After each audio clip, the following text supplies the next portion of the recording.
தந்தை, மகன், தூய ஆவியாரின் பெயராலே ஆமென்.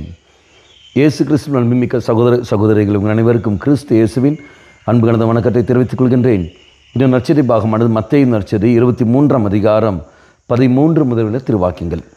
குறிப்பாக 13வது வாக்கியம், வெளிவேடக்கார மறைநூல் அறிஞரே, பரிசேயரே, ஐயோ உங்களுக்கு கேடு! மக்கள் நுழையாதவாறு அவர்கள் முன்பாக விண்ணக வாயிலை அடைத்து விடுகிறீர்கள். நீங்கள் நுழைவதில்லை, நுழைவோரையும் விடுவதில்லை. என்பதால் இந்த வார்த்தைகளை பல தடவை நாம் கேட்டும் இருக்கின்றோம், பல தடவை நாம் தியானித்தும் இருக்கின்றோம். இது நாம் பார்க்கின்றோம், தெய்வம் சொல்கிற வார்த்தை, உன்னையும் என்னையும் சொல்கிற வார்த்தை தான் இது. வெளிவேடக்காரனே என்று சொல்லிக்கொண்டு தெய்வம் நம்மை சாடுவதை நாம் பார்க்கின்றோம். எந்த விதத்தில்? நாமும் நுழைவதில்லை, மற்றவர்களையும் நுழைய விடுவதில்லை சொல்லுகிற பொழுது, நல்ல ஒரு வாழ்க்கையை நீங்களும் நானும் வாழ்வதில்லை, அப்படி வாழ்பவரையும் நாம் வாழ விடுவதும் இல்லை. இதை நாம் பார்க்கின்றோம். உதாரணம் எடுத்துக்கொள்ளுங்கள். இல்லற வாழ்க்கையில் கணவன் உனக்கு தெய்வம் நல்ல ஒரு கிருபையை தந்திருக்கின்றார். ஆனால் அந்த கணவனுக்கேற்று ஒரு வாழ்க்கை நீ வாழாத காரணத்தினால் இதோ நல்ல ஒரு வாழ்க்கையை வாழ்கிற எத்தனையோ கணவர்கள் இருக்கின்றார்கள், அவர்களையும் கெடுத்து விடுகின்றாய். இப்படியெல்லாம் நீ வாழக்கூடாது, உன் மனைவியை நீ அடக்கி ஆள வேண்டும், இப்படியும் நீ செய்யக்கூடாது என்று. மனைவி நல்ல ஒரு வாழ்க்கை புரிந்து கொண்ட ஒரு வாழ்க்கையை வாழ்ந்து கொண்டிருப்பாள், மன்னித்து விட்டு கொடுத்து அனுசரித்து வாழ்க்கையை வாழ்ந்து கொண்டிருப்பாள்.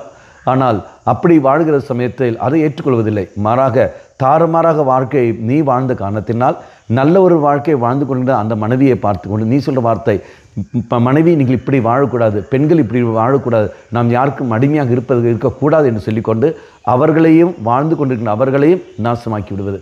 இதான் பார்க்கின்றோம்.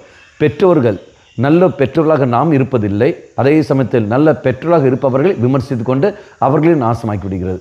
இல்லற துறவற வாழ்க்கையில் அருத்தந்தர்கள் நல்ல ஒரு வாழ்க்கையை வாழ வேண்டும், ஆனால் அவர்கள் தாறுமாற ஒரு வாழ்க்கையை வாழ காரணத்தினால் நல்ல ஒரு வாழ்க்கையை வாழ்ந்து கொண்டு அருத்தந்தர்களை பார்த்து கொண்டு நாம் கேலி பேச்சு பேசுகின்றோம். இவன் வாழ தெரியாதவன், பிழைக்க தெரியாதவன் என்று சொல்லிக்கொண்டு இப்படி நாம் சாடி கொண்டிருக்கின்றோம். அன்பார்ந்தவர்களே, வெளிவேடக்காரராய உன்னையும் என்னையும் பார்த்து தெய்வம் சொல்லும் வார்த்தை இதுதான். நீங்களும் நுழைவதில்லை, விண்ணகத்துக்குள் நீங்களும் நுழைவதில்லை, நுழைவோரையும் நீங்கள் விடுவதும் இல்லை, தடுத்து கொண்டிருக்கிறீர்கள். நீங்கள் நானும் எந்த நிலையில் இருக்கிறோம் பாருங்கள். நாமும் ஒழுங்கான வாழ்க்கை வாழ்வதில்லை, மற்றவர்களையும் நான் வாழ விடுவதில்லை என்றால் அது பிசாசுகள் செயல் அல்லவா? இறைசனில் மன்றாடுவோம். ஆண்டவரே, நான் வாழ்கிற இந்த பாவ வாழ்க்கையிலிருந்து என்னை விடுவித்தருளும். உம்முடைய தூய ஆவியின் வழியாக எனக்கு வெளிப்படுத்தல் தந்தருளும்.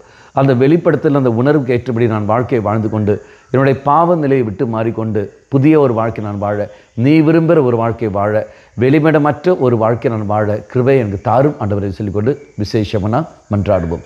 கண்களை மூடிக்கொள்ளுங்கள். நல்லவனாகிய தெய்வமே, வெளிமிடமற்ற ஒரு வாழ்க்கை நான் வாழ நீரே எங்களுக்கு துணை புரியும். நீ தந்த கிருபைக்கு ஏற்றபடி வாழ்க்கையை வாழ சக்தியை தந்துள்ளும். அம்மா மாதாவே, தெய்வ மாதாவே, எங்கள் மாதாவே, என் அன்னையே, விசேஷமாக எங்களுக்காக பரிந்து பேசும். ஆமேன். தந்தை, மகன், தூய ஆவியாரின் பெயராலே ஆமேன்.